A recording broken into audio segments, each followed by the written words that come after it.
यति बेला मसँग सम्वाद गर्नको लागि पुण्य गौतम हुनुहुन्छ। पुण्य सर नमस्ते, यहाँलाई स्वागत छ। थ्याङ्क यू सो मच, धन्यवाद। यति बेला हर्क साम्पाङलाई महावीर पुन जो स्वतन्त्र सांसद हुनुहुन्छ उहाँले चाहिँ महाफटा भन्ने हिसाबले बोल्नुभएको कुराहरू अहिले भाइरल भइराखेको छ। केही दिन अगाडि मात्रै हर्क साम्पाङले चाहिँ महावीर पुन रासपा नै हुन्, अब मन्त्री पड्काउँछन्, सबैलाई थर्काउँछन्, लोकतन्त्रको सत्यानाश हुन्छन् भन्नुभएको थियो। र मेरै कारणले 10-12 करोडको किताब आफ्नो जीवनी उहाँको होइन महावीर पुनको किताब बिक्री भयो भन्ने हिसाबले उहाँले स्ट्याटस लेख्दाखेरि त्यसको बारेमा क्रिया प्रतिक्रिया जनाइएको थियो। तर आज महावीर पुनले जसरी बोल्नुभयो महाफटा भनेर भन्नुभयो भन्नाले अब किताब बेचेर अब कृषि औजार कारखाना चलाएपछि चाहिँ एकदमै अब हर्क साम्पाङ चाहिँ जलेर एकदमै रिसले आक्रोशले डाहाले जलेर खरानी हुनुभएको छ भन्ने हिसाबले उहाँले अभिव्यक्ति दिनुभएको छ। यसलाई तपाईँले कसरी हेर्नुभयो? हर्क साम्पाङ र महावीर पुनको यो अभिव्यक्तिभित्र जुन ढङ्गको द्वन्द्व देखिएको छ यसलाई कसरी हेर्नु तपाईँले? अब हर्क साम्पाङज्यू देशभक्त भूमिपुत्र र महावीर पुनमा पनि सुरुमा हामीले वाह क्या बात, देशको लागि केही गर्न जन्मिया व्यक्ति र राम्रो काम गर्दै हुनुहुन्छ भनेर धाप मारेकै हो, आशीर्वाद दिएकै हो। हजुर। र हर्क साम्पाङजीको असीम अनुकम्पा नरहेको भए पूर्वी क्षेत्र, खास गरी धरान क्षेत्रमा, इटहरीमा, झापामा करोडौँको किताब बिक्री हुँदैन थियो। हर्क साम्पाङज्यूले भनेको सही सत्य हो, सोरे आना सही कुरा हो कि हर्क साम्पाङज्यूले आफ्नो विशेष अधिकार प्रयोग गरेर आफूले प्रचार गरिदिएर पब्लिकलाई आह्वान गरेर करोडौँको किताब बिक्री भयो। त्यसकारण उहाँले म बिरगञ्ज चिनी के अरे कृषि औजार कारखाना अब सञ्चालन गर्छु भन्न पाउनुभयो। तर यो बिचमा चाहिँ उहाँ ठ्याक्कै रासपा 2 देखि नि रासपाको डिफेन्स गर्ने अनि त्यसपछि मन्त्रीमण्डल पनि ताक्ने उहाँको गतिविधि देखियो। र केही समय अगाडि चाहिँ त्यो हर्क साम्पाङ र सुरेन्द्र केसीको बुद्धि नै छैन, दिमागभरि गोबर भरिया छ, देश भन्ने कुरो कहिले बन्छ कहिले बिग्रिन्छ, यस्तै उस्तै हो। युरोपमा पनि हेर्नुहोस् नयाँ नयाँ देश बन्छ, कुनै बिलाउँछ, यसलाई समय क्रममा हेर्नुपर्छ भनेर बडो ठुलो कुरा आपत्तिजनक कुरा गरेपछि हर्क साम्पाङ परम देशभक्त उहाँहरूको बिचमा एक खालको टग अफ वार सुरु भयो। र यही सिलसिलामा पछिल्लोचोटि तपाईँले भने जस्तो उहाँ रासपा नै हो र उहाँले अलि स्टन्ट गर्न थाल्नुभयो भनेर हर्क साम्पाङले उहाँको औकात बताइदिएपछि उहाँ फेरि आग बबला हुनुभयो। हेर्दा बडो सिम्पल जस्तो तर भित्रबाट एकदम जटिल मान्छे हो। होइन, उहाँले त महावीर पुन रासपा नै हुन्, अब मन्त्री पड्काउँछन्, सबैलाई थर्काउँछन्, लोकतन्त्रको सत्यानाश हुन्छन् भन्नुभएको थियो। यो चाहिँ किन पहिला भन्नुभएको थियो भने भन्नाले विज्ञान र प्रविधि मन्त्रालय यो सरकारले बनाउनेतिर ध्यानै दिएन। विज्ञान र प्रविधि मन्त्रालयमा त विज्ञान र प्रविधिको बारेमा खोज अनुसन्धान गर्ने हिसाबले यो सरकार अगाडि नै बढेन। आविष्कारको पनि उच्चारण नगर्ने हिसाबले नीति तथा कार्यक्रममा त्यो कुराहरू आयो भनेपछि त्यसको 48 घण्टा बित्दा नबित्दै 2 दिन पछाडि बालेन शाहले शिक्षा मन्त्रालयबाट छुट्याएर चाहिँ विज्ञान प्रविधि तथा नवप्रवर्तन मन्त्रालय होइन नयाँ मन्त्रालय उनले सिर्जना गरेका छन्। त्यसको विषयमा चाहिँ उहाँले भन्नुभयो साइन्स एन्ड टेक्नोलोजी। अब त्यसको मन्त्री चाहिँ त्यसको नेतृत्व चाहिँ महावीर पुनलाई नै दिन्छन् भन्ने आशंका गरिएको छ। Science technology and new innovation ministry चाहिँ अब महावीर पुनलाई दिनको लागि भित्री रूपमा तम तयारी गरेको सूचना हामीलाई पनि थियो, उहाँलाई पनि छ। अब त्यही भएर उहाँ चाहिँ कन्दनी कसेर रासपाको डिफेन्समा उत्रिनु भएको छ। अब हुन त आजकल यो रासपालाई चाहिँ खरानी ग्याङ प्लस घन्टे ग्याङको संयुक्त मोर्चा भनेर दिल्ली राम खनालले भनिरहनु भएको छ। यो भने चाहिँ के रहेछ भने खरानी ग्याङ भनेको चाहिँ ट्यापे, मुन्द्रे, चुल्ठे, जुल्फे जो छन् सुल्फेहरू देश चलाउन हिँड्नेलाई उहाँले खरानी ग्याङ भन्नुभएको रहेछ। अनि जो मान्छे चाहिँ सहकारी ठगठाक गर्छन्, अरू घपलाबाजी गर्छन्, त्यसलाई चाहिँ उहाँले घन्टे ग्याङ भन्नुभएको रहेछ। हो त्यही भित्र कतै आबद्ध हुन खोजेको हो कि भन्ने छ। अब के भने त महावीर पुनले फेरि यो विषयमा हर्क साम्पाङलाई घोषपेच गरेर कृतज्ञ उहाँ बेइमानी सांसद हो भनिरहेको छु। हर्क साम्पाङलाई यसरी प्रहार गर्नु हुँदैन थियो। उहाँ कृतज्ञ हुनुभयो, बेइमानी हुनुभयो, इतिहास भुल्नुभयो। ल यहाँ सुन्नुहोस्। मने भित्रै जलेर चाहिँ खरानी भएर चाहिँ सिद्धियो त्यो चाहिँ त्यो माघको फटा किन हो भने उसले चाहिँ मैले किताब बेचेर 12-13 करोड रुपियाँ चाहिँ चोखो के अरे कमाएर चोखो कमाएर वीरगञ्जको कृषि औजार कारखाना चलाइरहेको छु भन्ने सुनेर उसलाई चाहिँ मनै भित्रै जलेर चाहिँ खरानी भएर चाहिँ सिद्धियोस् त्यो चाहिँ ठहरै त्यस्तो भन्ने मान्छे चाहिँ ठहरै परोस् ठहरै परोस् भन्ने पनि भन्नुभयो होइन? हो, अब उहाँ एकदम विश्वका लिइरहनु भएको छ। म महावीर पुन्जीलाई इतिहास सम्झाउन चाहन्छु। तपाईँ विगतमा सुशीला कार्कीको क्याबिनेटमा हुनुहुन्थ्यो। तपाईँले के भन्नुभयो? म चुनाव लड्दिनँ, हामी त चुनाव गराउने हो भन्नुभयो। भरे हत्त न पत्त जगदीश खरेलकै बाटो समाएर चुनाव लड्न जानुभयो। म त स्वतन्त्र हो, म केही पनि होइन भन्नुभयो। फेरि तपाईँ राष्ट्रपति जस्तो देखिनु हो भनेपछि तपाईँको उतार चढावको विषयमा कुनै दिन हामी विस्तृत व्याख्या गरौँला। अनि उहाँ एउटा सोझो मगरको छोरो, इमान्दार भनेर हामीले भनेको, तर उहाँ पछिल्लो समय बाङ्गो हुनुभएको छ। रोमन म्याग्सेसे कसरी प्राप्त गर्नु?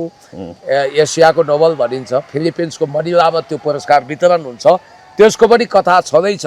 खैर यो विषयमा हामी पछि चर्चा गरौँला, अरू विषयमा जाउँ। हजुर, होइन अब रवि लामिछानेको चाहिँ मुद्दा हिजो कास्की जिल्ला अदालतले फिर्ता गर्यो। सहकारी ठगी मुद्दा मात्रै बाँकी कायम राखेर सङ्गठित अपराध सम्पत्ति शुद्धिकरणको मुद्दा फिर्ता भयो। यद्यपि उनको त्यो विषयमा जस्तो काठमाडौँ जिल्ला अदालतमा, चितवन बाहेक जस्तो पर्सा जिल्ला अदालतमा, रूपन्देही जिल्ला अदालत, बाँकी 2वटा जिल्लामा सहकारी ठगी सहित सङ्गठित अपराध सम्पत्ति शुद्धिकरण मुद्दा कायम नै छ। तर कास्की जिल्ला अदालतले भने हिजो सहकारी ठगी मात्रै मुद्दा बाँकी कायम राखेर सङ्गठित अपराध सम्पत्ति शुद्धिकरण मुद्दा फिर्ता गरेको छ। पुण्य सर, तपाईँले यसलाई कसरी हेर्नुभयो? 1 हप्ता अगाडि मात्रै मुलुकको सर्वोच्च न्यायालय, सर्वोच्च अदालतमा चाहिँ प्रधान न्यायाधीश नियुक्ति भयो। अब एकाएक जिल्ला अदालत रविलाई चाहिँ सफाई दिने काम भयो, भोलि त्यसपछि अब सर्वोच्च अदालत सफाई दिने काम हुन्छ भन्ने हिसाबले पनि व्याख्या गर्नेहरू छन्। कसरी भने अहिले अब भर्खरै प्रधान न्यायाधीश नियुक्ति भएको छ, त्यही हिसाबले सर्वोच्च अदालतले क्लिन चिट दियो भने त ल हेर त यहीको लागि पो रहेछ यसरी 4थो नम्बरको वरियतालाई प्रधान न्यायाधीश बनाएको भनेर भन्नै पर्छ भनेर जिल्ला अदालतबाट सुरु गरियो। एउटा अदालतबाट अब हप्ता 10 दिनबाट अर्कोबाट पनि सफाई हुँदैछ भनेर विश्लेषण गर्नेहरू पनि छन्। यो विषयमा तपाईँ के भन्नुहुन्छ पुण्य सर? के हुन त प्रमाणै छैन भने त प्रमाण पुगेन भन्ने कुरा छ, प्रमाणै छैन भने त उहाँले न्याय पाउनुपर्छ, हामी पनि भन्छौँ। कसरी हेर्नुभयो तपाईँले यसलाई? होइन, प्रमाण नभएको भए, तथ्य नभएको भए मनी लन्ड्रिङ यानि कि सम्पत्ति शुद्धिकरण र सङ्गठित अपराधमा मुद्दा कसरी दायर हुन्थ्यो? यो कास्की जिल्ला अदालतले जसरी, हामी अदालतको मानहानि त गर्दैनौँ। मैले हिजो कता हो कुन्नी हर्क साम्पाङज्यूको एउटा भिडियो पनि हेर्न पाएको थिएँ। उहाँको तातो प्रतिक्रिया आएको रहेछ। उहाँ अहिले पूर्वको मोरङको केराबारीतिर हुनुहुन्छ, सायद उहाँको फेरि पनि केही प्रतिक्रिया आउला। उहाँले चाहिँ यसलाई न्यायिक निरूपण गर्नुपर्ने विषयमा वास्तवमा न्यायालयमाथि राजनीतिक प्रभाव पर्यो कि भनेर गम्भीर चिन्ता व्यक्त गर्नुभएको छ। यसै पनि नेपालले ग्रे लिस्टबाट निस्किनै पर्थ्यो। सम्पत्ति शुद्धिकरण सम्बन्धी एउटा जुन खालको अन्तर्राष्ट्रिय समूह छ, होइन अहिले शिलापत्र भन्ने .com-मा शिलापत्रमा एपीजीको कालो सूची चेतावनी लगाउँदै रविको सम्पत्ति शुद्धिकरण मुद्दा फिर्ता समेत भन्ने छ। Asia Pacific Group on Money Laundering APG को टोली नेपाल आएर तिमीहरूले ग्रे लिस्टबाट निस्किन, मनी लन्ड्रिङ सम्बन्धी मुद्दामा 0 टोलरेन्सीको नीति अपनाउनु पर्छ भनेको छ। सहनशीलता अझै बढी होमवर्क गर्नुपर्छ।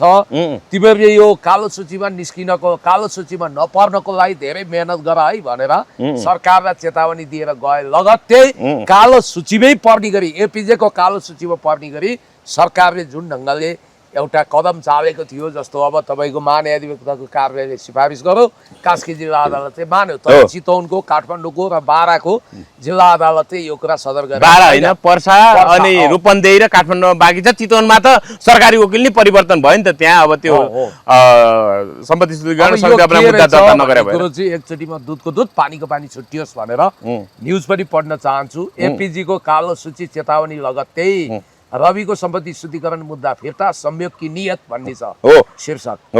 अब यहाँ के लेखिएको छ भने नेपालले ग्रे लिस्टबाट बाहिर निस्किन अझ धेरै काम गर्न बाँकी रहेको चेतावनी दिएर Asia Pacific Group on Money Laundering APG को टोली बिहिबार काठमाडौँबाट फिर्ता भयो। अर्थमन्त्री डाक्टर स्वर्णिम वाग्लेलाई भेटेर ग्रे लिस्टबाट बाहिर निस्किन नेपालले धेरै काम गर्न बाँकी रहेको बताएको थियो। एपीजी का उपकार्यकारी सचिव डेभिड साननैले वाग्लेलाई सुझाव दिँदै ग्रे लिस्टबाट बाहिरिँदै हो भने सुधारका विभिन्न काम तत्काल गर्न सुझाव दिएको थियो। तर यस्तो चेतावनी दिएर एपीजी को टोलीले काठमाडौँ छोडेको भोलिपल्टै राष्ट्रिय स्वतन्त्र पार्टीका सभापति रवि लामिछाने विरुद्धको सम्पत्ति शुद्धिकरण र सङ्गठित अपराध कसुर सम्बन्धी मुद्दा कास्की जिल्ला अदालतले फिर्ता गर्न अनुमति दिएको छ। त्यही मुद्दाकै कारण नेपाललाई ग्रे लिस्टबाट तत्काल उम्कन थप खतरा सृजना भएको टिप्पणी अहिले सर्वत्र हुन लागेको छ। शुक्रबार कास्की जिल्ला अदालतका न्यायाधीश हिमलाल बेलदासेको इजलासले सम्पत्ति शुद्धिकरण र सङ्गठित अपराधको कसुर झिक्ने निर्णयलाई सदर गरेको हो। रविसँगै जीवी राई र अन्य प्रतिवादीहरूको पनि सम्पत्ति शुद्धिकरण र सङ्गठित अपराधको कसुर झिक्ने निर्णय सदर भएको छ। तत्कालीन महान्यायाधिवक्ता सविता भण्डारी बरालले रवि विरुद्धका सम्पत्ति शुद्धिकरण र सङ्गठित अपराध कसुर सम्बन्धी मुद्दा फिर्ता लिन स्वीकृति दिएकी थिइन्। सोही अनुसार जिल्ला सरकारी वकिल कार्यालय कास्कीले रविका 2वटा कसुर झिक्ने र सहकारी ठगी सम्बन्धी कसुरलाई यथावत राख्ने भन्दै निवेदन दिएको थियो। सोही आधारमा सम्पत्ति शुद्धिकरण र सङ्गठित अपराधको कसुर फिर्ता लिएको हो। यसले नेपाललाई ग्रे लिस्टबाट बाहिर निस्किन बडो चुनौती थपेको टिप्पणी हुन थालेको छ। रवि लामिछाने राजनीतिमा आउनु अघि नै उनले गरेका वित्तीय कारोबार शङ्कास्पद भएपछि उनी विरुद्ध सम्पत्ति शुद्धिकरणको मुद्दा दायर भएको थियो। रासोपा गठन गरेर राजनीतिमा आएको छोटो समयमै उनको दल झन्डै 2/3 बहुमतसहित अहिले सरकार चलाइरहेको छ। रवि लामिछानेले शक्तिको दुरुपयोग गरेर आफूमाथि लागेको अभियोग फिर्ता लिन लगाएको भन्दै उनको आलोचना हुन थालेको हो। यसअघि यस्तै प्रकृतिका मुद्दामा तत्कालीन सत्ताधारी दल काङ्ग्रेस, एमाले र माओवादीका नेताहरूले शक्तिको आडमा मुद्दा नचल्ने निर्णय गराएको भनेर लामिछानेले विरोध र आलोचना गर्ने गर्थे। तर अहिले उस्तै मुद्दामा आफूलाई चोख्याउन न्यायालयको दुरुपयोग गरेको आरोप लामिछानेमाथि लागिरहेको छ। सन् 2008-14 सम्म नेपाल पहिलोपटक FATF-को ग्रे लिस्टमा परेको थियो। त्यसपछि दोस्रो पटक 9 फागुन 2081 नेपाल पुनः FATF-को ग्रे लिस्टमा परेको हो। खास गरी बैंक तथा वित्तीय संस्था, सहकारी, घर जग्गाको कारोबार, सुनचाँदी कारोबार लगायतमा सम्पत्ति शुद्धिकरणको उच्च जोखिम रहेको औल्याउँदै FATF-ले नेपाललाई खैरो सूची ग्रे लिस्टमा राखेको हो। तथापि औल्याइएका जोखिम मुक्त क्षेत्रको सुधार गरेर ग्रे लिस्टबाट हटाउने भन्दै FATF-ले नेपाललाई 2 वर्षको आखिरी मौका दिएको थियो। चुनौतीको 25 महिना 15 महिना सकिँदै गर्दा बाँकी 9 महिनामा नेपालको प्रगति बुझ्न FATF-का लागि एसियाली मुलुक हेर्ने APJ-को टोली नेपाल आएको हो।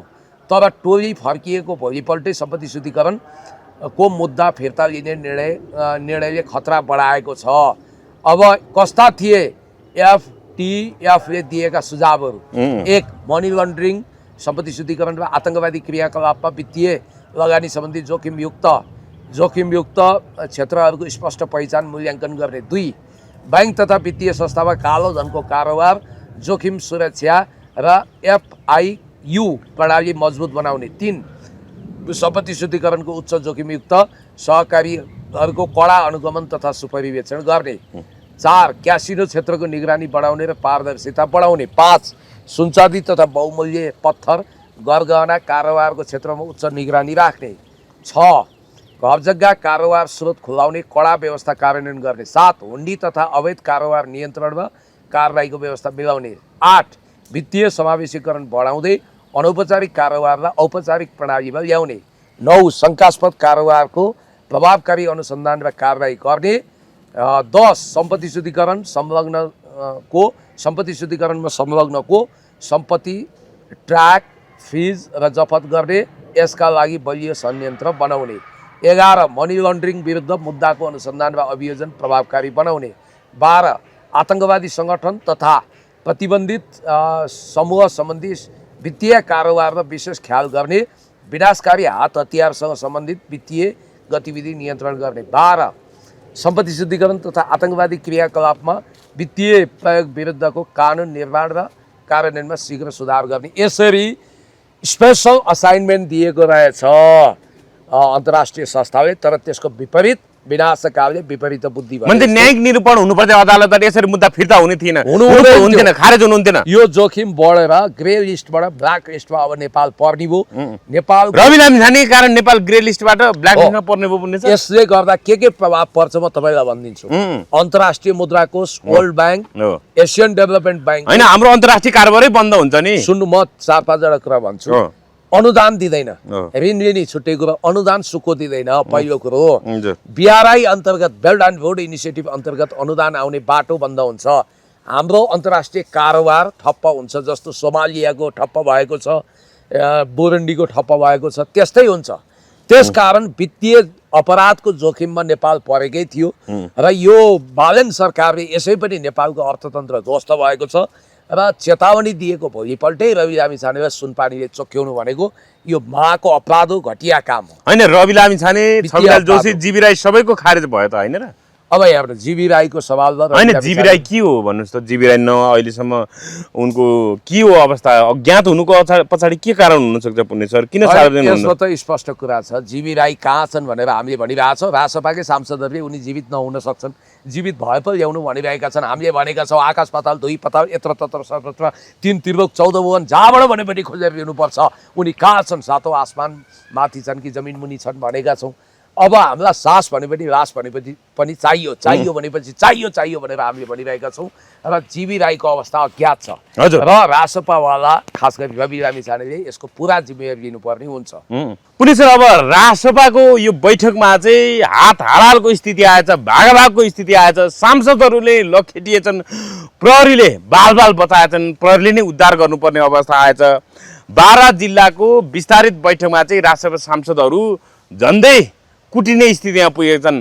के भन्नुहुन्छ? प्रहरीले उद्धार गर्नुपर्ने स्थिति आयो सांसदहरूको नै, यता आसिफका तामाङले यता मेयरलाई थर्काउने, के भइरहेछ? यो कसरी हेर्नु भएको छ भन्नुहोस् त? यो मेरो गृह जिल्ला हो बारा। ए, तपाईँको गृह जिल्ला पनि हो? म भन्दै थिएँ गृह जिल्ला हो त्यो। मेरो गृह जिल्लामा चाहिँ दोहोरो कुरो भएछ। एकातिर पब्लिकको दबाब, पब्लिकले ठाउँ ठाउँमा सुकुम्बासी गरिबहरूले खेदिरहेछन्। तपाईँले बर्दियामा देख्नु भएको छ, बाँकेमा देख्नु भएको छ, यता बुटोलमा देखिरहनु भएको छ, पोखरामा, हेटौँडामा, सबै ठाउँमा रासोपालाई जनताले, सुकुम्बासीहरूले, गरिबहरूले तिमीहरू चाहिँ वास्तवमा हामीमाथि ज्यादती गर्ने सामन्त हौ, अन्यायकर्ता हौ, तिमीहरूलाई हामी छोड्दैनौँ भनेर गाउँ गाउँ बस्ती बस्तीबाट जुरुक्कै उठेर लखटिरहेको एउटा अवस्था छ भने अर्कोतिर आफूभित्रै यदुवंशीय लडाइँ, काटाकाट, मारामार, गाँड कोराको, भुँडी फोराफोर, भडास उतारा उतार, एक अर्कालाई तररार हानाहान, यो खालको आन्द्रा भुँडी निकाल्ने, छ्यालजाल बढाउने, यो खालको घातक यदुवंशीय लडाइँ पनि देखियो। फर इक्जाम्पल, फेरि अब वर्षौँपछि यो भिडियो हेर्दा होइन त्यतिखेर यिनीहरूले काल्पनिक कुरा गरे हुन्, झगडा थिएन, यिनीहरू खालि खोचे थाप्छन्, कन्ट्रोभर्सीमा खेल्छन्, वास्तवमा त्यस्तो केही होइन भन्ने खतरा छ। त्यसकारण के रहेछ म तपाईँलाई देखाइदिन्छु।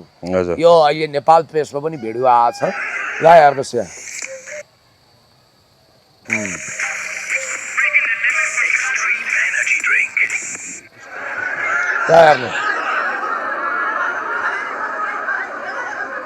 ए, भागाभाग, हानाहान, तानातान, प्रहरीले नै उद्धार गर्नु पर्यो। हो, हेत तेरिका, ज्यानै तलमाथि हुने स्थिति आएछ त। हो, होइन के हो यो सांसदहरूलाई, सांसदहरूको सुरक्षाको सांसदहरूले ज्यान जोगाउनु मुस्किल हो। बाल प्रहरीहरूले जोगाए। त्यहाँ अब सांसद भनेकै केटाकेटी टाइपका छन्, केटाकेटी आए, कुरेली चलाए। होइन, राजसभा कार्यकर्ताहरू यो ढङ्गको अनुशासनी हुनु देखिए अथवा के हो समस्या? कहाँ हो? के कारणले रहेछ त? तपाईँले त्यसको सूक्ष्म अध्ययन गर्नुभएको छ, के कारणले विवाद उत्पन्न भयो? उनीहरूको उदयको जग नै घृणा हो। घृणा, हिंसा हो। उनीहरू हिंसात्मक पृष्ठभूमिबाट आए। अब डिलिराम खनालले बारम्बार भन्नुहुन्छ नि, यो चाहिँ खरानी ग्याङ र सहकारी ग्याङको चाहिँ के अरे घन्टे ग्याङको संयुक्त मोर्चा हो रासपा। अब घन्टे ग्याङ भने चाहिँ सहकारी ठगठाक गर्ने, पैसा देख्नै नहुने, खाइहाल्ने, पचाइहाल्ने, ठगी गर्नेलाई भने रहेछन् डिलिराम खनालले। अर्कोतिर यो देश जलाउन हिँडेका चुल्ठे, मुन्द्रे, ट्यापे, गजडीहरूको ग्याङलाई चाहिँ खरानी ग्याङ भन्दो रहेछ। अन्त रामकृष्ण ढकाललाई पनि खरानी ड्राइभर भनेर एकदमै अहिले बदनाम गरिरहेछन्। उनको फिल्म मालती बङ्गालीले पानी पिउन पनि नपाउने स्थिति बन्यो। यहाँनिर के बुझिन्छ भने खरेन ग्याङको लिडर निश्चल बस्नेतको लाली बजार पनि त्यति चलाएन भन्ने कुरा आयो। को पनि प्रोपोगन्डा धेरै, तर फिल्म ठिकै चलेको भन्ने कुरा आएको छ। ए जनकजी, तपाईँ केबाट उदय हुनुभयो त्यही अनुसारको व्यक्तित्व बन्छ। उनीहरू सामाजिक सञ्जालमा हेर्नुहोस्, डाक्टर सुरेन्द्र केसी, म जस्ता प्रबुद्ध बुद्धिजीवीहरूलाई पनि उनीहरूले खेद्छन्। हामी जस्ता इमान्दार मान्छेहरूमाथि प्रहार गर्छन्। फेरि उनीहरूले आलोचना गर्ने सुरुवातै मामुबाट हुन्छ, छाडा शब्द। उनीहरू यति भल्गर छन्, यति अशिष्ट छन्, टोले गुण्डा जस्ता छन् कतिपय त हैन। हो, जहाँ पनि झगडा गर्न जाने। अनि तपाईँको अहिले एकछिनपछि त्यो कृष्ण कुमार कार्कीजीको हामी भिडियो नै हेर्छौँ, फेरि नयाँ कन्ट्रोभर्सी आएछ। भन्नासाथ एउटा कुरो के बुझ्नुहोस् भने उनीहरू भनेको अराजक, छाडा, गति छाडा, मती छाडा, समाज भडुवा, यस किसिमको व्यक्तित्व हुनाले एक आपसमा उनीहरू लडिहाल्छन्, भिडिहाल्छन्। अब केही समयपछि उनीहरू काटाकाट गर्दैछन् भन्ने न्युज आयो भने आश्चर्य नमान्नुहोस्। अनि तपाईँलाई अर्को कुरो म भनिदिन्छु कि यो जुन ढङ्गको एउटा बदमासी भएको छ, खेदाखेद, कुटाकुट, आन्तरिक, अब यिनीहरूको महाधिवेशनमा के पो हुने हो। अब म सुन्दैछु रवि लामी छानेलाई नै अपदस्थ गर्ने गरी बाबुजन साहबले तयारी गरेको भन्ने पनि मैले सुनिरहेको छु। होइन, यहाँ त पुण्य सर, हेर्नु त राष्ट्रपाले यो नेतृत्वमा सरकार बनेको भन्नाले 2 महिना पुग्न लाग्यो। अहिले उनीहरूले प्रशिक्षण कार्यक्रम पनि 2 चोटि गरिसके, तर राष्ट्रसभा सांसदहरू असै चेत्या छैनन्। आज मात्रै ठाकरे गाउँपालिका अध्यक्ष रामप्रसाद आचार्यलाई चाहिँ राष्ट्रिय स्वतन्त्र पार्टीका सांसद आशिका तामाङले हप्की दप्की गरेको भन्ने कुरा आयो। ढुङ्गा हानीमा चाहिँ एकजना चालकको मृत्यु भए पछाडि मैले त ढुङ्गा हानी बन्द गर्नु भनेकै थिएँ नि, तपाईँहरूले गर्दाखेरि यो उहाँको मृत्यु तपाईँले जिम्मा लिनुपर्छ भन्दै हप्की दप्कीको कुरा आयो। यो के भइरहेछ? राष्ट्रसभा सांसदहरू किन उनीहरूको बोलीमा लगाम लाग्न सकिरहेको छैन? यस्ता प्रशिक्षणहरूले किन काम गरिरहेको छैन? हुन त तपाईँले आफै प्रशिक्षण दिने मान्छे नै प्रशिक्षणको जरुरत छ भनिराख्नु भएको छ। प्रशिक्षण दिएर पनि केही हुँदैन। यो कुन्नी के जातीय धोएर गाई हुँदैन भन्छन् नि, त्यस्तै हो यो। प्रशिक्षण दिने मान्छेलाई प्रशिक्षणको अभाव छ, त जरुरी छ। उनीहरूको प्रशिक्षणै घटिया छ, त्यसकारण उनीहरू त्यो एक कानले सुन्छन्, अर्को कानले होइन। एउटा सांसद भएर गाउँपालिकाका अध्यक्षलाई यसरी हप्की दप्की त्यो ट्राफिक कर्तव्य निर्वाह गरिरहेको त्यो थपाथपीको ट्राफिकलाई हेर्नु त हप्की र दप्की जहाँ पनि गएको छ, हप्की तप्की गरेको छ। राणा शासन हो होइन, अभियानकै झलक दिने, अभियन्ताकै झलक दिने गरी त्यसकै त्यो भनौँ न भावभङ्गी अथवा त्यसकै त्यो चरित्र चाहिँ उहाँहरूको अझै पनि मेटिएको जस्तो देखिँदैन। हेर्नुहोस्, रासपाका सांसद भने अधिकांश मसँग सेल्फी खिचेर मेरै चिया खाएर हुर्किया भाइ बहिनी हुन्। हजुर, यहाँ इटाटोल अथवा यो पशुपति क्षेत्र वरिपरि मैले इन्टरभ्यू दिँदा मेरो छेउछेउमा घुमेर मेरो छेउछेउमा भुनभुना अनुहार देखाउन पाइन्छ कि भनेर बस्थे पहिला। उता त्यो भ्रिकुटी मण्डपतिर दाजु यसो मलाई पनि मिलाइदिनु मिडिया भन्नेहरू अहिले सांसद छन्। मिडिया मिलाइदिनु भन्दा पनि मेरो पनि अनुहार देखाउन पाऊँ तपाईँ सँगसँगै भन्थे। एकजना बहिनी त हानिएर यहाँ दाइ तपाईँसँग एक सेल्फी है प्लिज मिल्छ भन्ने हाम्रै कुलकी बहिनी अहिले मन्त्री छिन्। अब यिनी आशिका बहिनीहरू पनि हामीसँग सेल्फी खिच्दा आउँथे। उया गौशालामा थुनिँदा बिचरा पिलपिलाउँदो भएर आँसु खसालेका थिए। अब त्यो सोम शर्मालाई त मैले खर्च वर्च नि छोडिदिएको थिएँ। होइन, तर उनीहरू सांसद बने, तपाईँ अब ल सांसद बन्ने के भगवान भए? म चाहिँ के कम छु? म इमान्दार छु। उनीहरू जस्तो म चलाउन हिँडिन, म इमान्दार छु, म देशभक्त छु। जतिखेर उनीहरूको पोलिटिकल करियर डिजास्टर हुन्छ नि, उनीहरूले पोलिटिक्स गरेकै होइन, सांसदको जाहिर खाएको, उनीहरूको राजनीतिक सिद्धिदा म देश चलाउँछु। ढुक्क हुनुहोस् तपाईँ। अब यहाँनिर आशिकाको यो भिडियो हेरौँ न, यो गौशाला चौकीमा थुनिदाको अवस्था पनि हामीलाई थाहा छ कि भन्दै हुनुहुन्थ्यो पुलिसले होइन? पहिला सुन्नुहोस्, अब यो पुनर्मुसीको भाव हुन्छन् क्या यिनीहरू। या यो हेर्नु त एकचोटि ल, या गाई जात्रा औँला ठाडो पार्दै उहाँले के भन्नुभएको छ सुनौ। बन्द गर्ने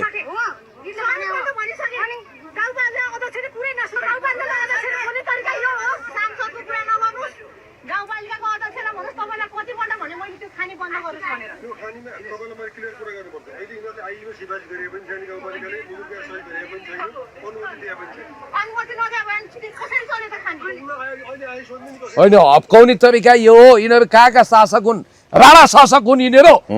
जनप्रतिनिधिलाई जथाभावी बोलेका छन्। होला जनप्रतिनिधिको गल्ती होला, के होला, तर यसरी हप्काइ र दप्काइ यिनीहरूको नोकर हो जनप्रतिनिधि भने। होइन, अब यता अर्थमन्त्री डाक्टर सोर्णिम वाग्ले भन्छन् आँखा चिम्म गरेर सुत्दा समेत देश घाटामा छ, ऋण नलिए त देशै चल्दैन, ऋण नलिए त देशै ठप्प हुन्छ भन्ने राखेका छन्।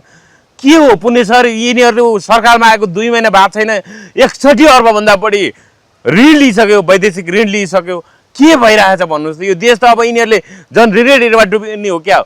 सार्वजनिक ऋण आजको दिनसम्म आउँदा 29 खर्ब 75 अर्बभन्दा नआइसक्यो, झन्डै 30 खर्ब सार्वजनिक ऋण नेपालीको, प्रत्येक नेपालीको थाप्लोमा, जन्मनिमित्त एउटा नेपालीको थाप्लोमा 1,10,000 भन्दा बढी माथि ऋण लाग्न थालिसक्यो। के भइरहेछ हेर्नुहोस्? होइन, एउटा कुरो के छ भने उनीहरूले अरूको सरकारमा भए ऋणमा चुर्बमा डुबाए भन्थे। होइन, हिजो केपी ओलीले त सरकार हुँदा ऋण लिने, यो के हो विदेशी ऋणबाट चल्न खोज्ने, आफ्नो लागि पोस्ने भन्थे। आज अब उनीहरू च्याट जीपीटीको फाल ऋण लिइरहेका छन्। च्याट जीपीटीको शरणमा परेर गुगल सर्च गरेर अमेरिकामा झन् बढी ऋण छ भन्छन्। तपाईँको सार्वजनिक ऋण अर्थात् राष्ट्रिय यता सम्पत्ति शुद्धिकरणले त्यो हाम्रो कुरा आइसक्यो। सम्पत्ति शुद्धिकरणले ग्रे लिस्टबाट पनि ब्ल्याक लिस्टमा राख्ने हो। सम्पत्ति शुद्धिकरण सम्बन्धी रवि लामी छानेको मुद्दा फिर्तासँगै जीवी र छविला पनि चोक्याउने प्रपञ्चसँगै नेपाल एकदमै ठुलो आर्थिक सङ्कट, वित्तीय सङ्कट। होइन, विश्व बैंकमा काम गरिसकेको, विभिन्न अन्तर्राष्ट्रिय दातृ निकायमा काम गरिसकेको मान्छे, अर्थशास्त्रका ज्ञाता भन्ने डाक्टर सोनिम वाग्लेले नेपालको अर्थतन्त्रमा कुनै सकारात्मक सुधार देखिने खालको काम कुनै गर्न सकेन भनेर अहिले त आलोचना हुन सुरु गर्यो। तपाईँलाई म भन्छु 46 साल तर रवि लामिछाने चुनाव अगाडि नै ल बजेट लेख्न थाल्नुहोस् है अर्थमन्त्रीज्यू भनेर पहिले घोषणा गरेको, कतै त्यसको 48 साल नकारात्मक असर त पर्यो होइन? म भन्छु 48 साल पछिको गजब अर्थमन्त्री को थाहा छ? भरत मोहन अधिकारी। भरत मोहन अधिकारी कुनै पिएचडी होल्डर होइन, बरु वर्षमान पूर्व अर्थमन्त्री हुँदाखेरि खासै त्यसको बिक्री थिएन, अर्थतन्त्रको सूचकाहरू सकारात्मक थिए भन्ने कुरा आएको थियो। विष्णु पौडेल हुँदा शेयर मार्केट बुम बुम भयो। भरत मोहन अधिकारी हुँदा लोककल्याणकारी अर्थतन्त्र जागियो भन्नाले डाक्टर रामशरण महत होस् या सोनिम वाग्ले, यिनीहरू एउटै स्कुलिङका नवोदारवादी हुन्। यिनीहरूको पालामा अर्थतन्त्र ध्वस्त हुन थालेको छ र यिनीहरूलाई ऋण बाहेक केही पनि छैन। आत्मनिर्भर अर्थतन्त्र कसरी बनाउने त्यो विषयमा ध्यानै छैन। त्यसकारण उनीहरूले एउटा ऋण काटेर पनि घिउ खाने सिद्धान्त छ नि नेपालमा, हो त्यतैतिर हिँडेका हुन्। त्यसकारण यो अर्थतन्त्र, मैले तपाईँलाई भनेको छु, अर्थ राजनीतिक हिसाबले नेपाल कृष्णवीरको पहिरो जस्तै सोलो भएको छ। नेपाल डामाडोल भएको छ। नेपाल फेल्ड स्टेट हुने अवस्थामा छ। अब यिनीहरूले वैदेशिक ऋण पनि पाउँदैनन्। जब ब्ल्याक लिस्टमा पर्छ नि त्यसपछि नेपाल गयो। त्यसकारण म भन्छु बेलैमा रासोपाको यो बालेन सरकार छ नि, यो रासोपाको पनि होइन, यो बालेनको सरकार हो। रासोपाको सरकार भने रासोपाको नेतृत्व होइन। 12 मा तपाईँले अघि भन्नु नि, हामीले हेरिसक्यौँ होइन, आफ्नै कार्यकर्ताले लहन थालिसके रासोका सांसदलाई। यो सरकारलाई नेपाली जनता, गरिब सुकुम्बासीहरूले तपाईँ एउटा कुरा नचेताउलान् भन्न सकिँदैन। जनताले त लहर्छन् नि, आफ्नै कार्यकर्ता लहन सुरु गरिसके। त्यो मान्छेको पतन हुन्छ जो घरमा आफ्नै परिवारबाट खेदिन्छ। त्यो व्यक्तिको पतन अवश्यम्भावी छ, जसले घरमा पिता माता वा छोराछोरी वा श्रीमतीको माया पाउँदैन।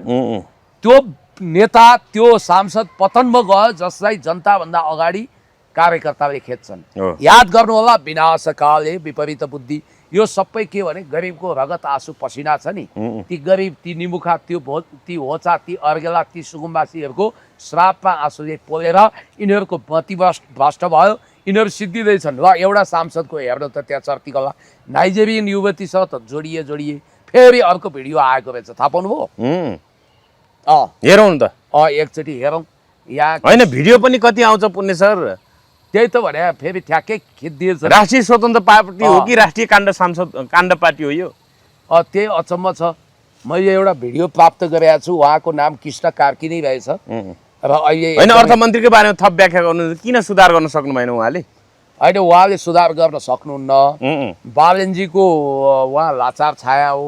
बालेनजीको अहिलेको गतिविधि भनेको देशलाई ब्ल्याक लिस्टमा पार्ने हो। अर्थमन्त्री आफै, अर्थमन्त्रीको विषयमा मैले तपाईँलाई भनिनँ, कहिले सेनालाई डाउन साइजिङ गर्ने भन्छन्, गौरवशाली नेपाली सेना, कहिले नेपाल मुनरो डक्ट्रिनमा जानुपर्छ, नव मुनरो डक्ट्रिनमा भन्छन्। त्यो नव मुनरो डक्ट्रिन भनेको चाहिँ के भने जसरी युरोपियन कन्ट्रीले अमेरिकाको वर्चस्व स्वीकार गर्नुपर्छ भनेर मध्यकालीन दार्शनिक राजनीतिक चिन्तक ज्याक मुनरोले भनेका थिए, अहिले नेपाल, याद गर्नु होला, अहिले नेपालले वास्तवमा भन्ने भने मुनरोकै यो सिद्धान्त फलो गरेर भारतलाई एसियन, साउथ एसियन कन्टेक्स्टको नयाँ अमेरिका सम्झिएर नेपाल भारत समेत समेटेर त्यहाँ बिजेपीको सांसद, बिजेपीको एउटा कमिटीले त यो त्यो नक्सा पनि जारी गरेको भन्ने कुराहरू आयो बिजेपीले नै नक्सा जारी गरेको भन्ने कुरा आयो सुन्नु यिनको दाउपेच के हो भने नेपाललाई ग्रेटर भारतको हिस्सा बनाउनु पर्छ महाभारत सभ्यताको अखण्ड भारतको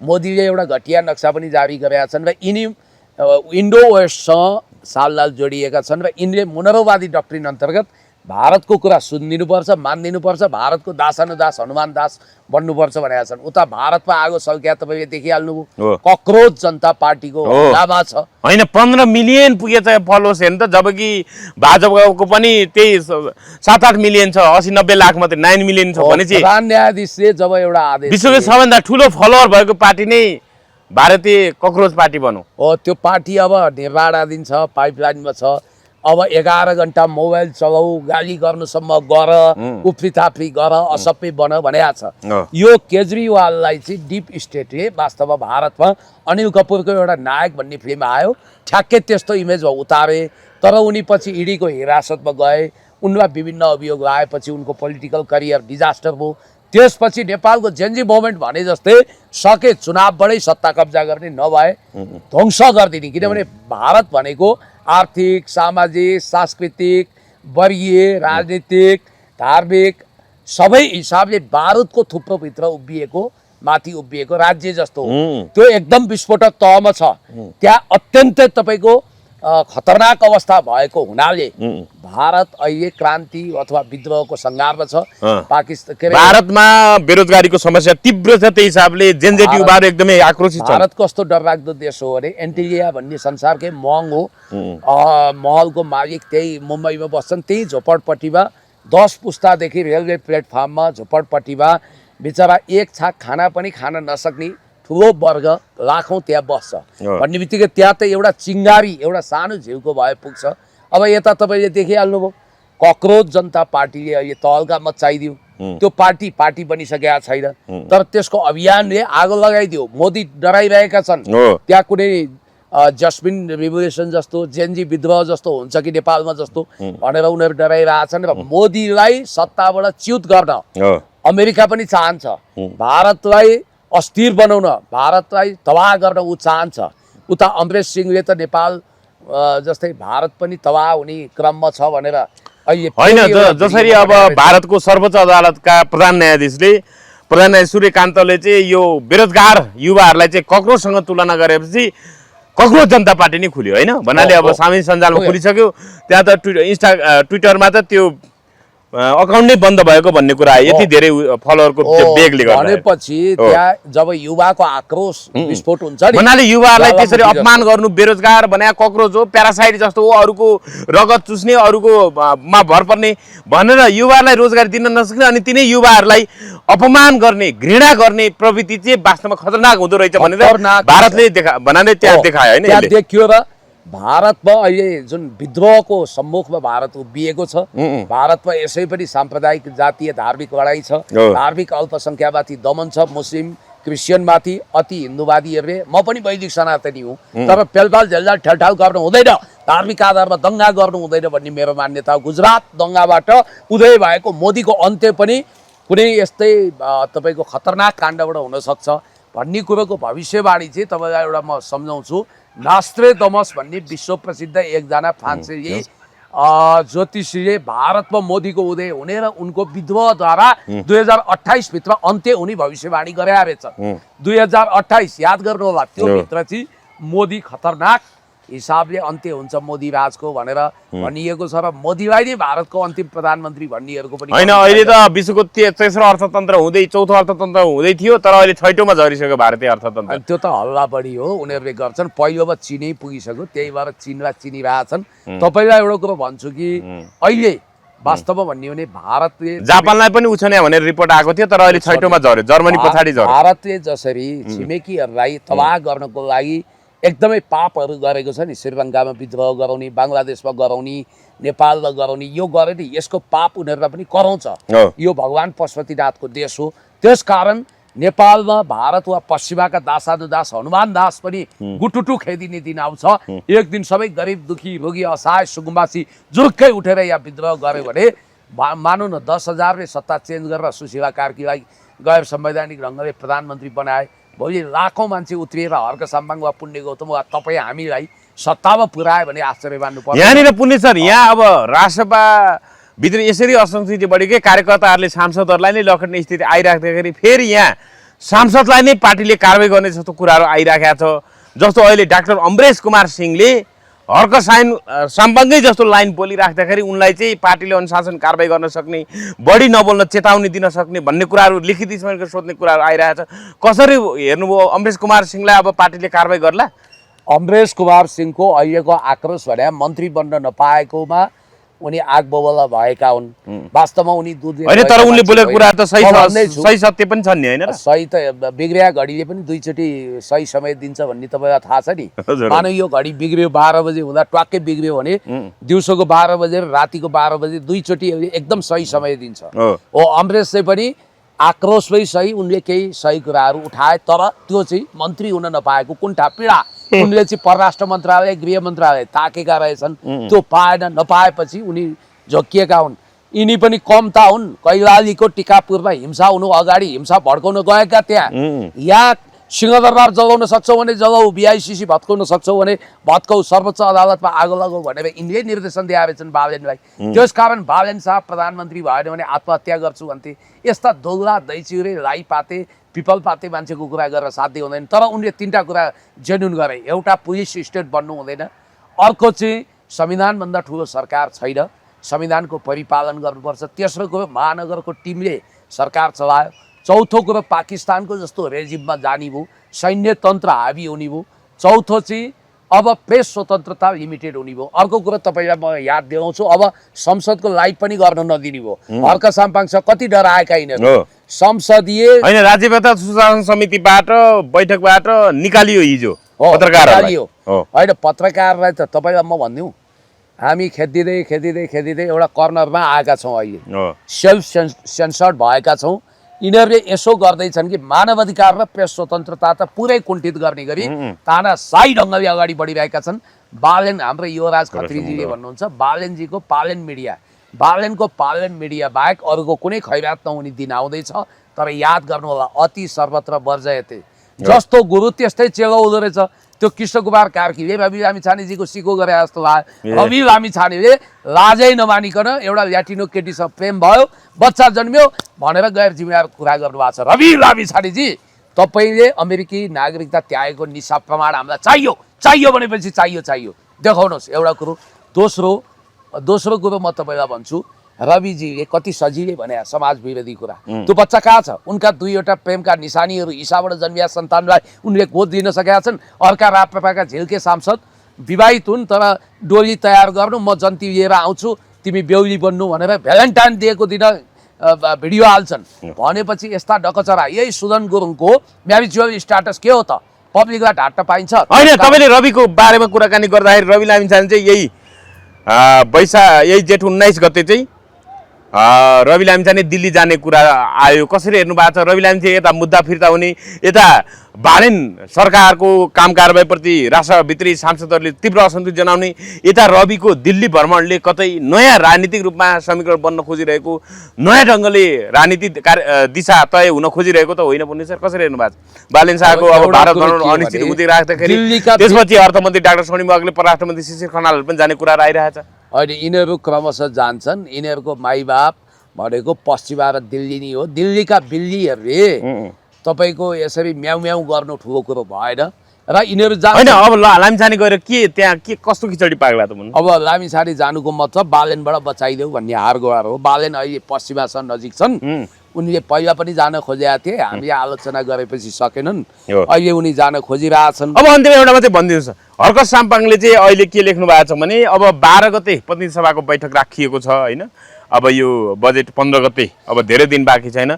बजेट 15 गते संसदमा पेश गर्नुपर्ने अनिवार्य संवैधानिक व्यवस्था छ।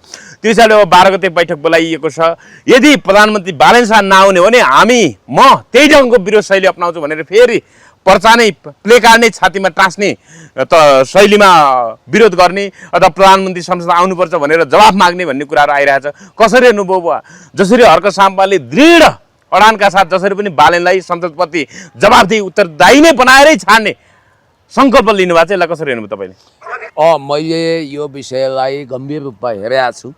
वास्तवमा प्रधानमन्त्री आफै उपस्थित भएर बाध्यकारी व्यवस्था पनि छ संसद नियमावलीको 15(2)मा स्पष्ट रूपमा किटान गरेका छ कि प्रधानमन्त्री महिनाको एकचोटि संसदमा आउनुपर्छ।